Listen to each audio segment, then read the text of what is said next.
আসসালামু আলাইকুম, welcome to কারকাপু by দিনা। শীত মানেই পিঠে পুলি, তাই আজকে হাজির হয়েছি শীত স্পেশাল ভাপা পিঠা নিয়ে। ভাপা পিঠা বানানোর জন্য প্রথমে আমি নিয়ে নিয়েছি চালের গুঁড়ি এবং স্বাদ মতো লবণ। চালের গুঁড়িটাকে লবণ দিয়ে ভালোভাবে আগে মিক্স করে নিব। আমার গুঁড়িগুলো ফ্রিজে ছিল, তাই দলা পাকিয়ে আছে, এজন্য একটু সময় লাগবে লবণটা এটার সাথে ভালো করে মিশিয়ে নিতে। ভালোভাবে এই চালের গুঁড়িগুলো ভেঙে গুঁড়ো গুঁড়ো করে এবার দিয়ে দিব এখানে পরিমাণ মতন দুধ। আমি প্রথমে অল্প অল্প দুধ নিয়ে গুঁড়িটাকে মেখে নিব। এটার পরিমাণটা আস্তে আস্তে মাখতে মাখতে বুঝতে পারেন। দেখতেই পাচ্ছেন কীভাবে আমি চেপে চেপে ঝুড়ে করে মেখে নিচ্ছি। এবার দেখুন দলা পাকিয়ে গেলে একটা বলের মতো যদি করতে পারি হাত দিয়ে চাপ দিয়ে, তাহলে বুঝবো এটার পরিমাণ ঠিক আছে। তো এখন আমি একটা বড় ছিদ্রযুক্ত চালনি নিয়ে নিয়েছি। এবার আমি গুঁড়িগুলো চেলে নিব। নর্মাল গুঁড়ি চালনি দিয়ে এইভাবে গুঁড়ি চালা যাবে না, এটার জন্য এরকম বড় ছিদ্রযুক্ত চালনি লাগবে। তো আপনাদের সাথে কথা বলতে বলতেই শেয়ার করে দিচ্ছি আর কি কি লাগবে। আর লাগবে গুড়, নারিকেল এবং ভাপ দেওয়ার জন্য ভাপের যে স্টিম সেটাই। তো দেখুন কীভাবে আমি গুঁড়িটা চেলে নিচ্ছি সুন্দর করে। আপনারা এখানে চাইলে দুধের পরিবর্তে পানি ব্যবহার করতে পারেন, তবে দুধ দেওয়াতে স্বাদটা দ্বিগুণ হয়ে যায়। আমার গুঁড়ি চালা শেষ। এই দেখুন গুঁড়িগুলো ঝুরঝুরে হয়ে গেছে। এবার এখানে দেখতেই পাচ্ছেন আমি কিছু গুড় ভালো করে কেটে নিয়েছি এবং নিয়েছি মিহি করে নারকেল কুড়িয়ে এবং একটা নারকেলের মালা। এই মালাটা দিয়ে আমি আজকে পিঠা বানাবো। আর হ্যাঁ, আর লাগবে একটি কাপড়। ভালোভাবে পানি দিয়ে ভিজিয়ে চেপে নিংড়ে নিয়েছি। এই কাপড়টি দিয়ে আমি পিঠাটা ভাপ দেব। তো এবার আমরা পিঠা কীভাবে সাজাবো সেই পদ্ধতিতে চলে যাচ্ছি। প্রথমেই কিছু গুঁড়ি দিয়ে দিব, তারপর দিয়ে দিব গুড়। এখানে আপনি আপনার স্বাদ মতো গুড় এবং নারকেল দিবেন। এটার কোনো নির্দিষ্ট পরিমাণ নেই।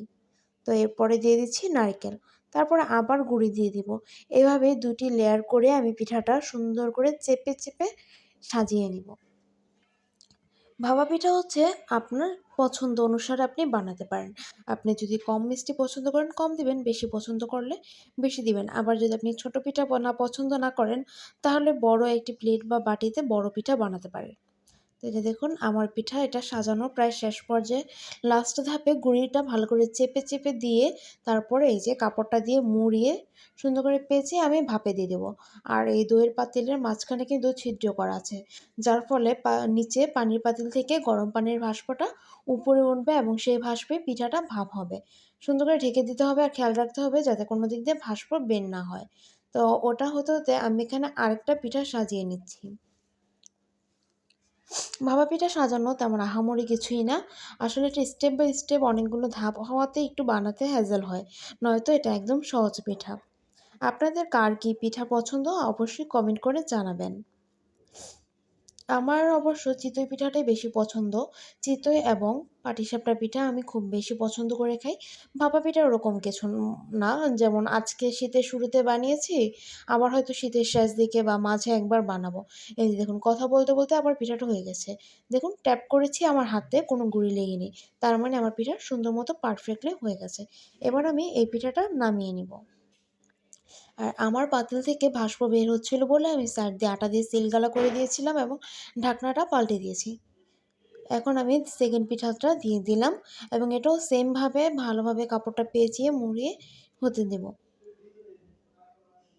আর এই যে দেখুন আমার পিঠাটা সম্পূর্ণ রেডি।